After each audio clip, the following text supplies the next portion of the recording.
Tessa Jowell, a blue dot. There's no political intent behind the name.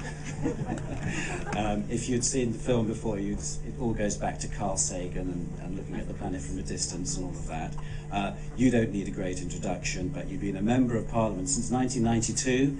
You served in the Cabinet for 10 years. You're now the Labour Shadow Minister for the Olympics and the Cabinet Office. So over to you. Yes, thank you very much, and thank you very much indeed for inviting me just to come and say a few words this evening.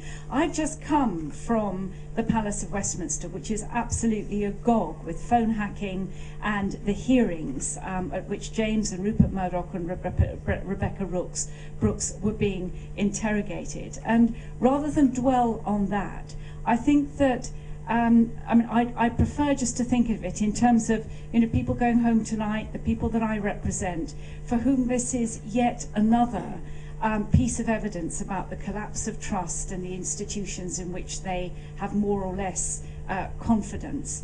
And what I'm struck by is the way in which people are longing for something different, a different kind of politics with a small p, where there is a meaning beyond simply the bottom line and how much money you make, but there is more meaning in how you feel about the way in which you engage with your community and what you mean in your community. And I believe that it's this kind of civil society that will guide us as a country out of this crisis of MPs' expenses, the collapse of the banks, and now the scandals surrounding the behaviour of the largest media empire. And that's why Blue Dot has defined this moment, and this moment has defined the relevance of Blue Dot. It is a social currency beyond money that will garner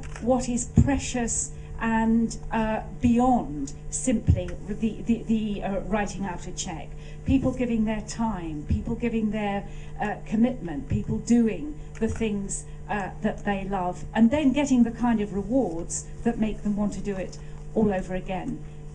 Almost exactly to the day, this time next year, we'll be welcoming the world for the Olympics. So again, there is no better time to move beyond what some people denigrate as the commercialism of the Olympics, to turn our Olympics, the experience of our Olympics, into something quite different, something that creates a social purpose, a Blue Dot funded social purpose, not just for the 12 months, but for years and decades beyond that. So thank you. Tessa Jowell.